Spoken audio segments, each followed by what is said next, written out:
전진하라는 제목으로 여호수아 1장을 가지고 저와 여러분들이 은혜를 나누기 원합니다. 아주 오래전이에요. 제 아들이 초등학교 졸업을 할 때 아마 이때쯤 됐어요. 제가 아들에게 졸업한다는 소식을 듣고 질문을 했어요. 아들아, 너 혹시 상 받는 거 있니? 그러니까 아들이 머리를 극적극적 그러면서 모르겠는데요. 그러나 확실히 받는 거 하나 있어요. 그게 뭐냐? 졸업장이에요. 그래서 진짜 졸업장을 확실히 받았더라고요. 졸업식에 제가 이제 동생들과 아내와 함께 참석을 했어요. 근데 졸업식장에서 졸업장만 받는 게 아니라 아들의 이름을 한 번 더 부르더라고요. 진짜 상을 주는 거예요. 그런데 알고 봤더니 아들만 주지 않고 모든 학생들을 다 불러서 일일이 한 명씩 교장 선생님이 다 불러가지고 무슨 상이 그렇게 많은지 다 상을 준 거예요. 초등학교 교육, 아마 교육 평준화 때문에 차별 없이 다 상을 줘야 되겠다, 그런 생각을 했는지 모르겠습니다. 그런데 초등학교를 졸업하고 시간이 많이 지났으니까 지금 이제 아들이 27인가 28 됐는데 아이들은 똑같이 성장하지 않습니다. 자기가 그동안 어떻게 살아왔느냐에 따라 결과는 달라집니다. 그런데 그 졸업식 날 진짜 상은 졸업하기 전에 교장실에 불러서 줬더라고요. 딱 2명을 줬는데 우리 아들이 상을 받아왔어요.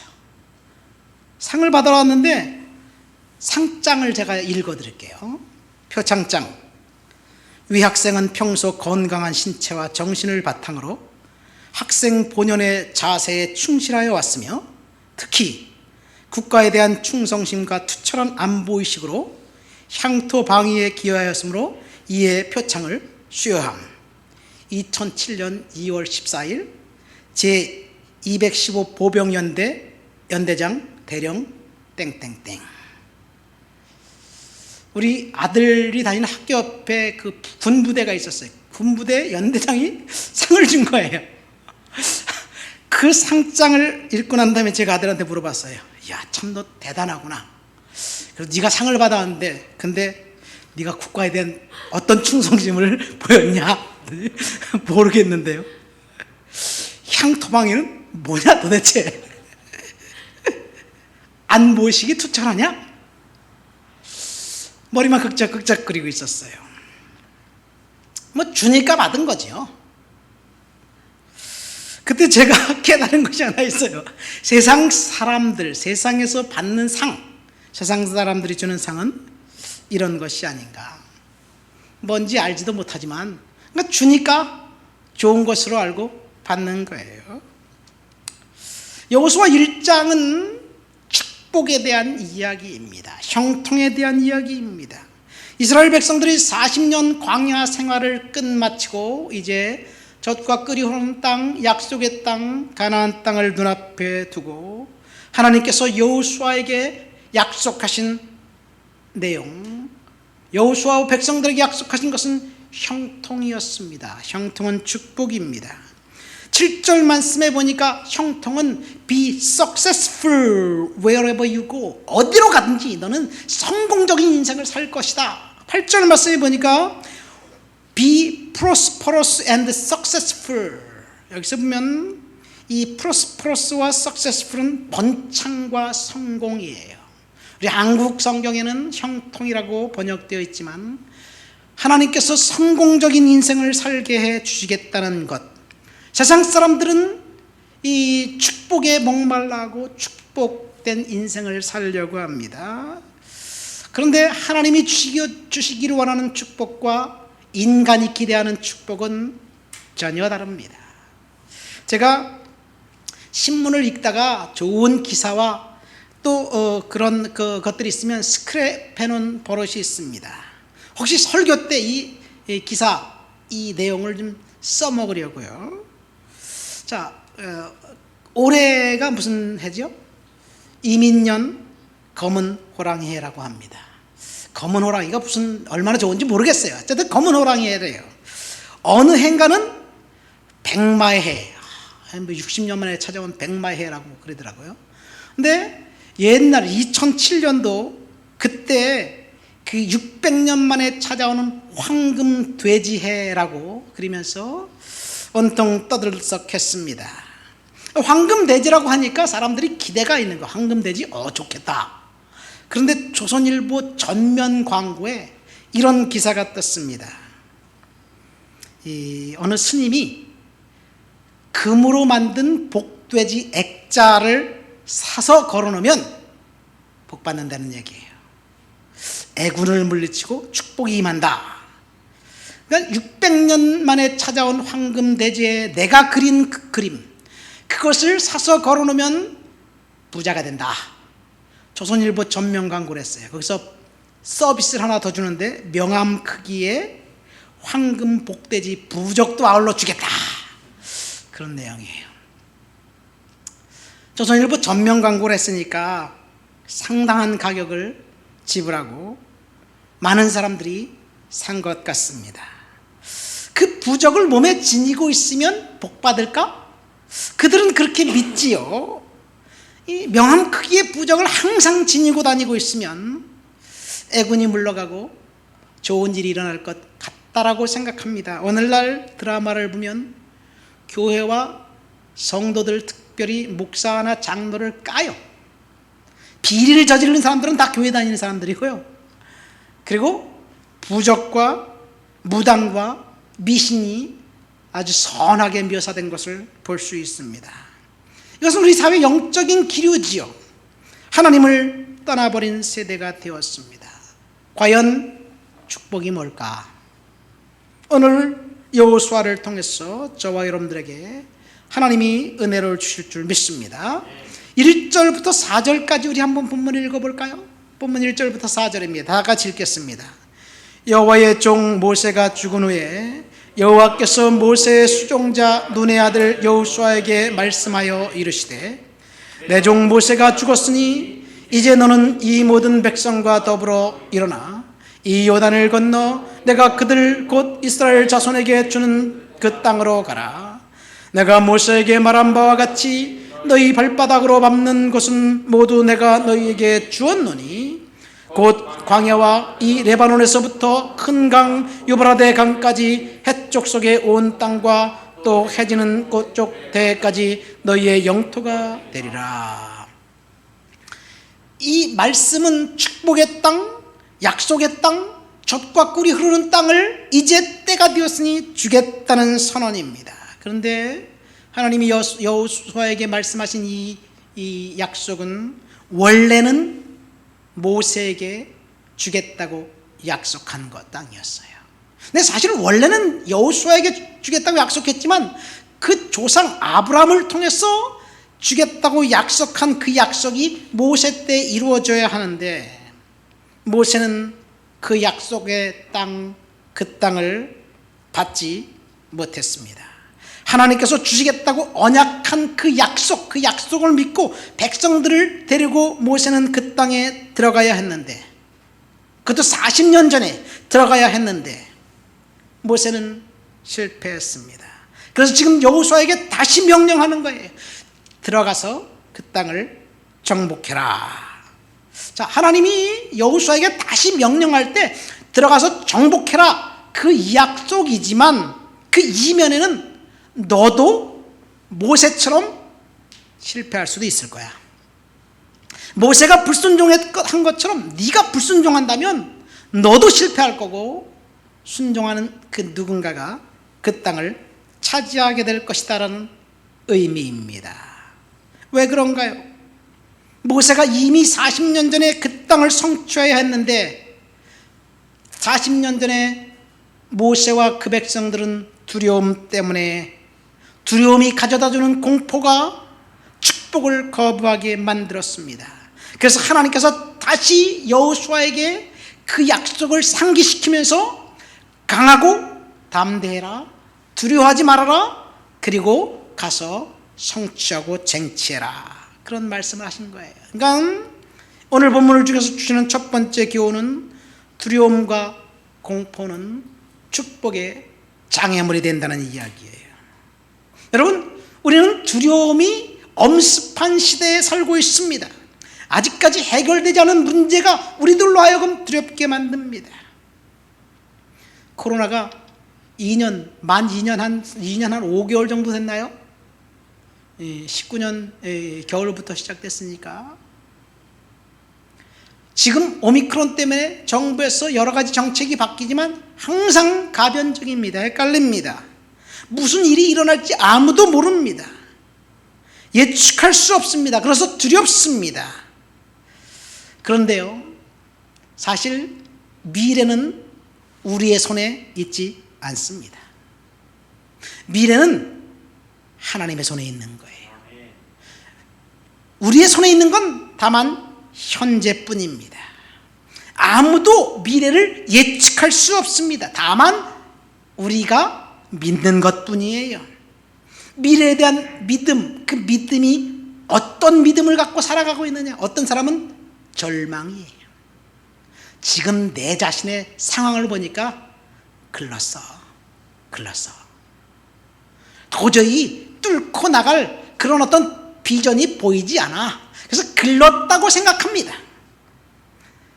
동일한 상황 가운데 있지만 어떤 사람은 그래도 희망을 품고 살아가는 사람들이 있습니다. 그러니까 지금 현재 내가 무엇을 붙들고 있느냐에 따라서 저와 여러분들의 미래가 결정됩니다. 하나님은 지금 여호수아를 통해서 두려움을 거부하고 강하고 담대하라 명령하고 있어요. 근데 이 명령은 여호수아에게 명령한 게 아니에요. 누구에게 명령한 건가요? 저와 여러분들에게 명령한 겁니다. 오늘 여기에서 하나님을 예배하는 저와 여러분들에게 두려움을 거부하고 그리고 믿음을 갖고 살라는 그런 명령을 하고 있는 거예요. 우리가 두려움을 거부하고 믿음을 갖고 살면 우리의 미래는 어떻게 변할지 모르겠지만 하나님께서 책임져 주신다는 약속입니다. 우리 앞에 어떤 상황이 펼쳐질지라도 그 상황이 우리들을 두렵게 만들고 절망하게 만들지라도 그것은 하나님이 저와 여러분들을 복주시기 위한 잠깐의 시연이라는 사실을, 그 사실을 믿으시기를 예수님의 이름으로 축원드립니다. 아울러 이길 힘도 주실 거예요. 그럼 40년 전에 어떤 일이 일어났나요? 하나님이 출애굽한 그 백성들에게 이제 출애굽하고 난 다음에 한 2년 2개월 정도 지났을 때 모세와 그 백성들이 가나안 땅 앞에 딱 도착했습니다. 바로 눈앞에 젖과 꿀이 흐르는 땅이 있었습니다. 이제 믿음으로 하나님의 약속을 믿고 요단강을 건너 그리고 그 땅에 들어가면 그 이유는 하나님이 일하실 거예요.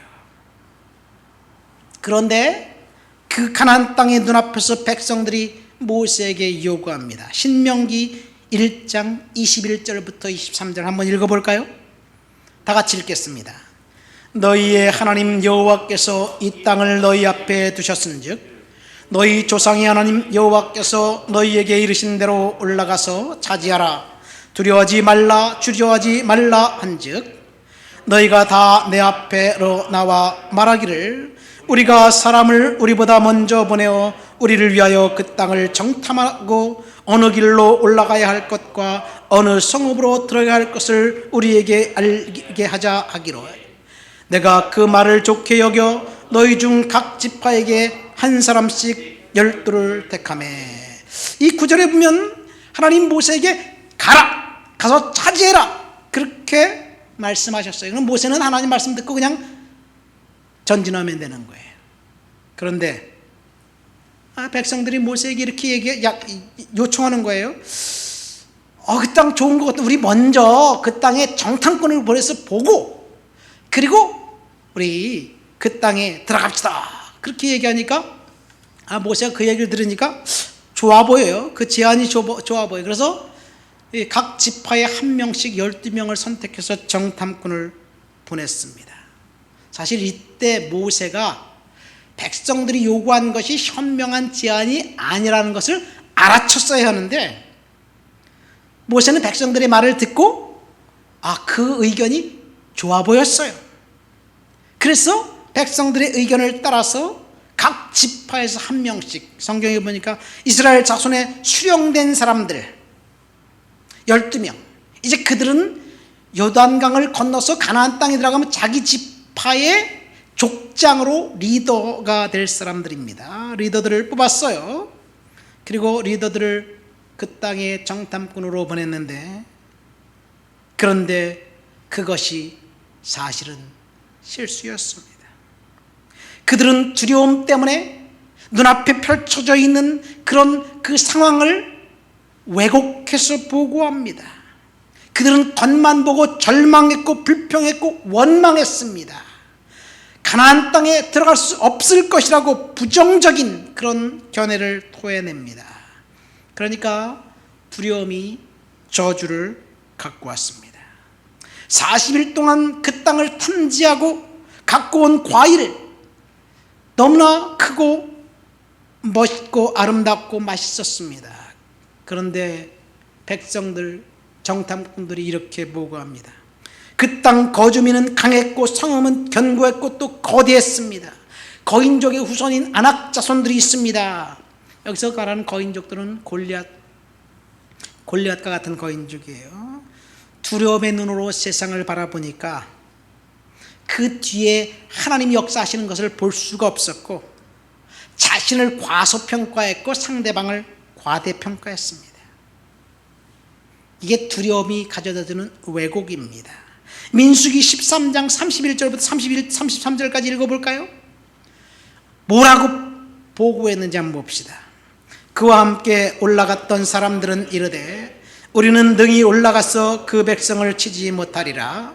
그들은 우리보다 강하니라 하고, 이스라엘 자손 앞에서 그 정탐한 땅을 악평하여 이르되 우리가 두루 다니며 정탐한 땅은 그 거주민을 삼키는 땅이요, 거기서 본 모든 백성은 신장이 장대한 자들이며 거기서 네피림 자손의 후손인 아낙 자손의 거인들을 보았나니 우리 스스로 보기에도 메뚜기 같으니 그들이 보기에도 그와 같았을 것이니라.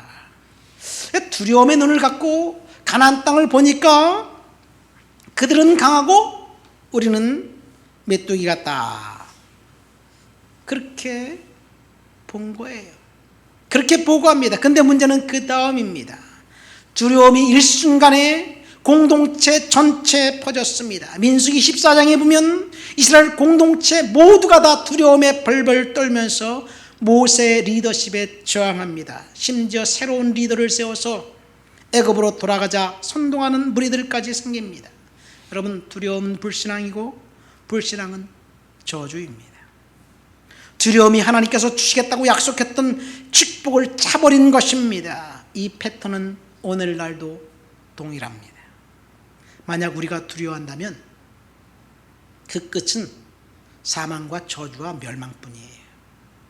만약 우리가 두려움이 아니라 믿음을 갖고 있다면 하나님이 그 믿음을 통해서 역사할 줄 믿습니다. 그러니까 두려움을 거부하는 것은 우리가 할 일이고, 그리고 그 다음에 역사하는 것은 하나님의 일입니다. 그런데 하나님이 할 일까지 두려움 때문에 우리가 못하게 만드는 것, 그러니까 두려움은 사탄이 틈을 타서 저와 여러분들 사이에 그 일을 어그러지게 만드는 그런 일들이에요. 그러니까 두려움은 사탄을 초청하는 것과 같습니다. 두려워해야 돼요. 그러니까 두려워하지 말아야 될 줄 믿습니다. 욥이 정말 순전한 믿음의 소유자였습니다. 그는 믿음과 신실성을 하나님께서도 인정했습니다. 그런데 왜 그가 그토록 철저한 고난과 고통을 당했는지 우리는 알 수 없습니다. 영원히 수수께끼입니다. 영원히 알 수 없습니다.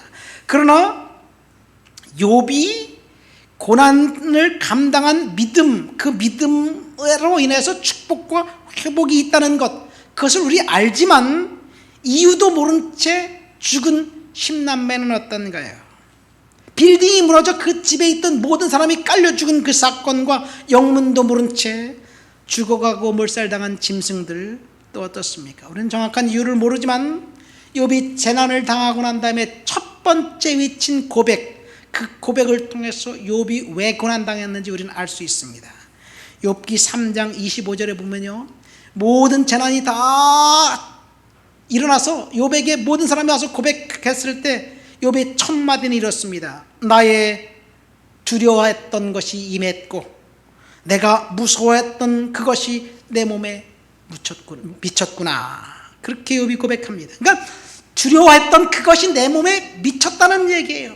내가 두려워했던 그것이 나에게 찾아왔다는 이야기예요. 무엇을 욥이 두려워하고 무서워했나요? 사실 욥의 두려움을 통해서 사탄이 그를 공격한 거예요.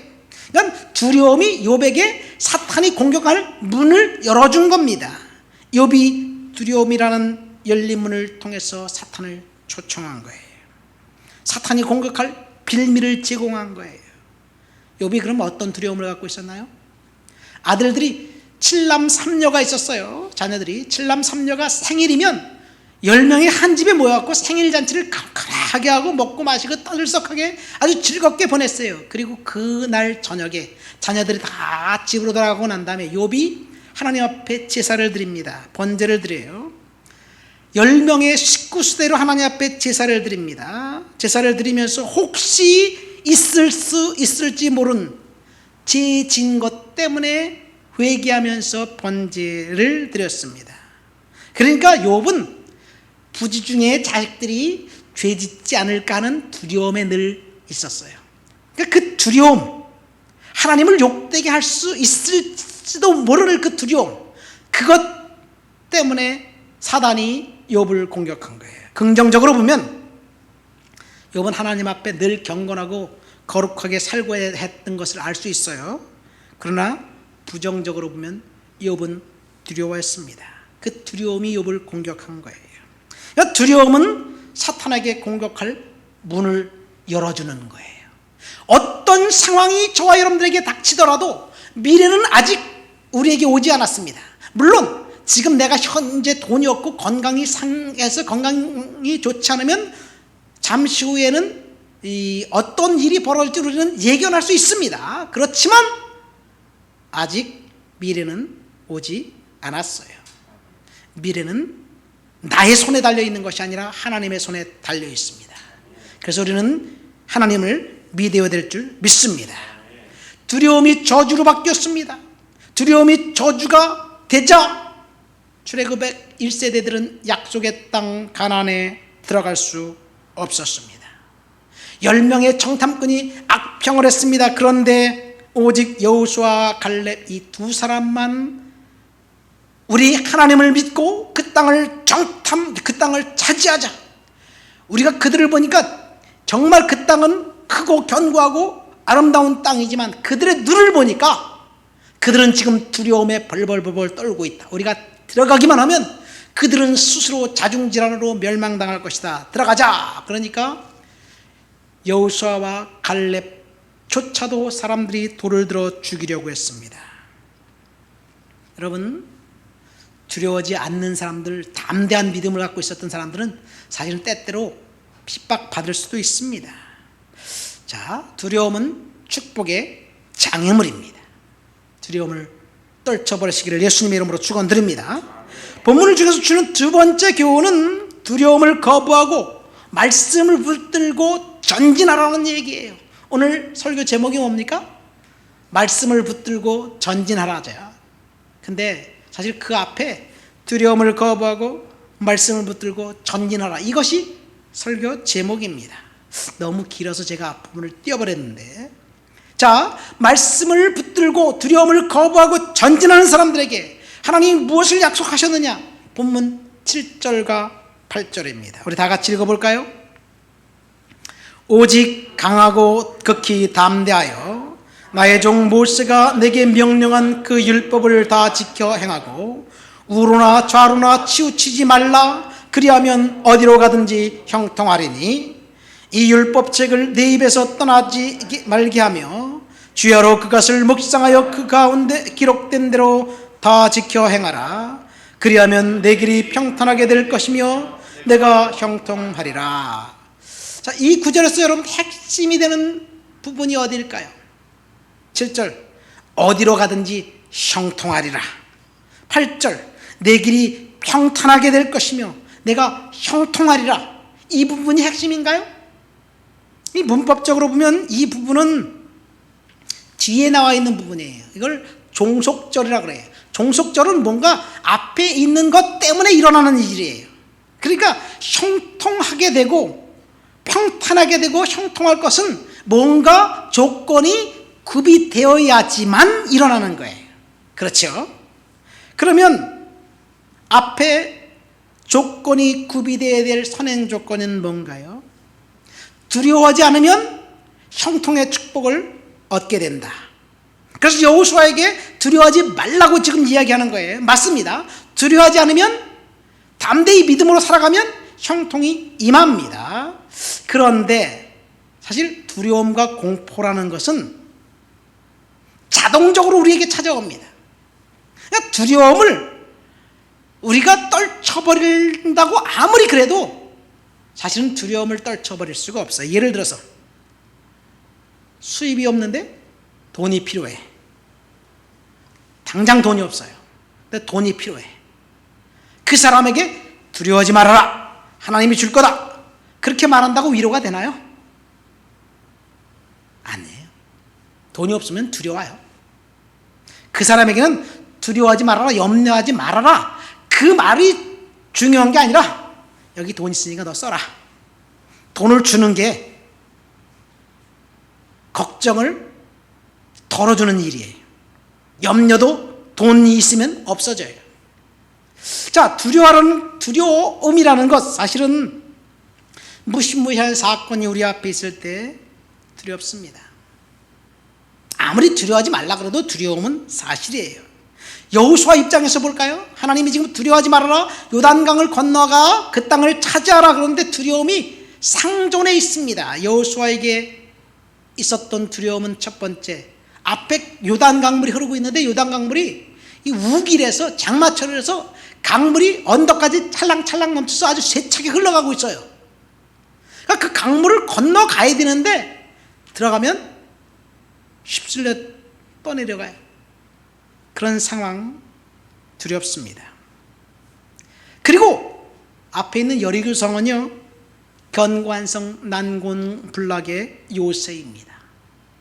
그리고 여호수아와 자신들은 오합지졸이에요. 광야에 산 지 40년 되었어요. 무기도 아무것도 없습니다. 또 한 가지 더 있어요. 거기에는 거인족 후손들이 있었습니다. 근데 사실 팔레스타인 지역에 살고 있던 거인족들은 그로부터 400년이 지나고 난 다음에 다윗 시대에 없어집니다. 그때 다윗 시대에 5명의 거인족들이 있어요. 5명이라고 얘기하지만 5부족이에요. 5 어떤 그룹이에요. 골리앗이 그 중에 한 명이에요. 골리앗을 다윗이 죽였고 다윗의 신하들이 4명을 다 죽여요. 그래서 거인족이 사라집니다.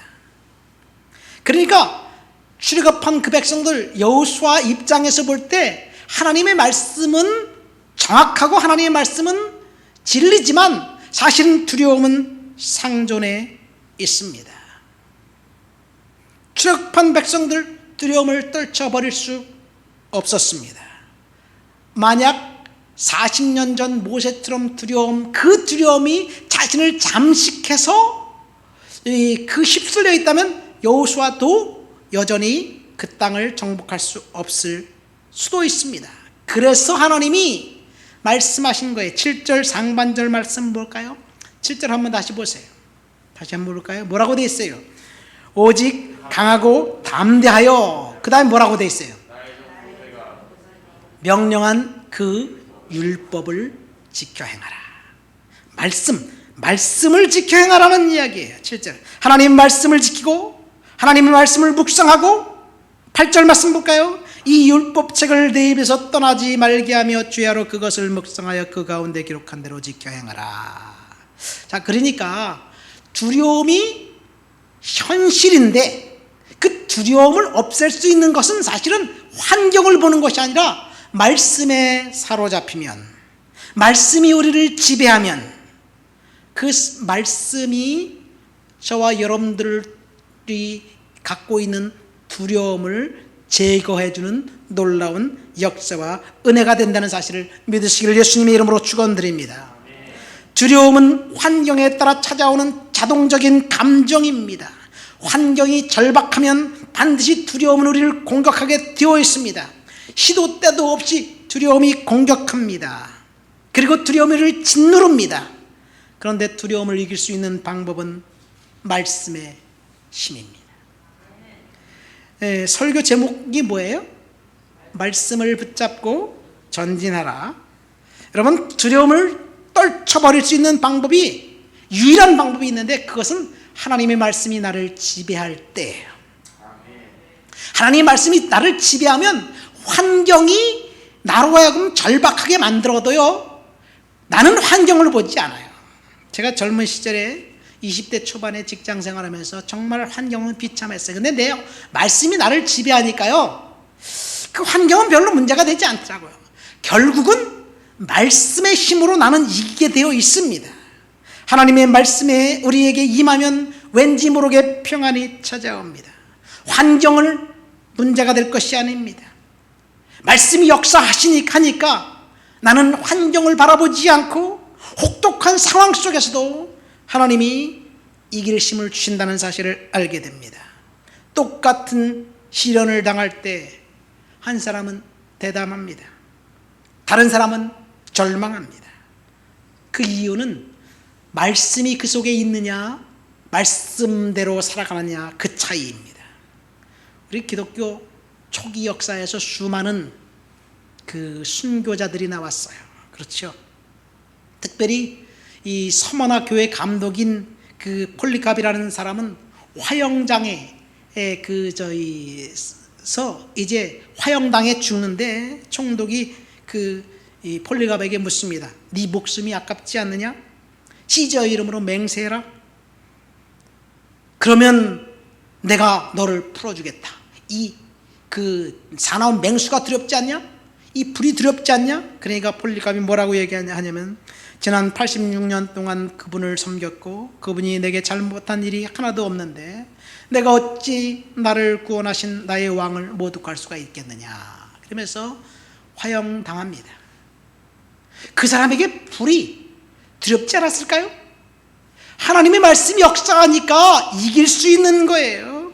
성난 유대인들과 군중들이 그를 돌로 던지고 죽이려고 해도 하나님의 말씀이 나를 지배하니까 담대하게 이길 수 있는 거예요. 장작더미에 불을 붙여도 그 불길이 자신을 휩쓸려도, 그래도 고통스러운 그 상황이 임해도 하나님 앞에 담대해 줄 수 있는 거예요.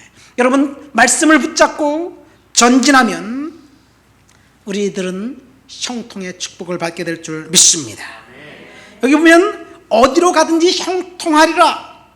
이 형통의 약속은 두 가지입니다. 첫 번째, 3절 말씀에 보니까 네가 발바닥으로 밟는 곳, 그것이 어딘지 내가 모두 내게 주었느니 라는 말씀이에요. 하나님이 이미 주었다는 얘기. 이 약속은 그 땅에 대한 약속입니다. 두려워하지 말고 그 땅을 가서 차지해라. 또다시 확인시켜주는 거예요. 조상들에게 맹세한 그 땅. 그러니까 형통의 축복 첫 번째는 땅에 대한 축복입니다. 발바닥으로 밟는 곳, 그것이 어디든지 하나님이 주시겠다는 약속입니다. 이 약속은 물질에 대한 축복, 기업에 대한 확장, 자녀들에 대한, 그래서 하나님이 책임져 주겠다는 약속이기도 합니다. 다시 말해서 세상 사람들이 황금, 돼지, 부적을 갖고 다니면 복 받는다고 생각하는데, 사실 그것도 믿는데 사람들이 하나님의 말씀이 우리들에게 역사하면 복 주시겠다는 사실, 그것은 진리입니다. 말씀을 붙들고 살아갈 수 있는 살아갈 때 저와 여러분들에게 하나님이 형통의 복을 주실 줄 믿습니다. 두 번째 형통의 약속은 영적인 축복입니다. 하나님이 내가 너와 함께 하겠다는 약속 속에 있습니다. 계속해서 하나님 뭐라고 말합니까? 내 평생에 능히 너를 대적할 자가 없으리니 내가 모세와 함께 있었던 것처럼 너와도 함께 있겠다. 하나님이 저와 여러분들과 함께 하신다는 이야기예요. 그러면 내가 어디로 가든지 형통할 것이다. 여러분, 하나님이 나와 함께 하신다는 사실, 그것이 형통의 축복입니다. 축복은 말씀이 우리를 지배할 때 가능합니다. 그래서 우리는 말씀을 붙잡고 하나님 앞에 전진하며 살아야 될 줄 믿습니다. 말씀을 맺습니다. 오늘 가나안 땅 정복을 앞에 두고 두려워 떨고 있었던 여호수아에게 하나님이 말씀하십니다. 강하고 담대하라. 두려워하지 말고 놀라지 말아라. 여호수아는 지금 미지의 세계, 앞으로 정복해야 할 거대한 가나안 땅을 바라보면서 그에게 두려움이 엄습했을 때 하나님이 찾아와서 그에게 말씀하십니다. 두려워하지 말고 전진해라. 내가 너와 함께 하겠다. 말씀이 지배하니까 결국은 여호수아는 하나님 말씀을 붙들고 강물이 차서 찰랑찰랑 흘러 넘치는 그 요단강, 그 강을 이제 그 법궤와 제사장들을 앞세워서 들어가게 합니다. 사실 요단강을 건너는 것과 홍해를 건넌 것은 차원이 달라요. 홍해를 건넜을 때는 뒤에서 애굽 군대가 추격해 오니까 하나님이 밤새도록 구름 기둥으로 그 애굽 그 군대들을 딱 막고 난 다음에 밤새도록 바람을 불어서 홍해를 말려요. 그리고 그 홍해 바다가 갈라지자 백성들이 들어갔어요. 그러나 요단강은 강물이 계속해서 흐르고 있어요. 그런데 하나님이 들어가라 명령하는 거예요. 아니 하나님, 강물을 좀 멈춰주고 길을 내야지 우리가 들어가는 거 아니에요? 근데 하나님은 그게 아니에요. 들어가라.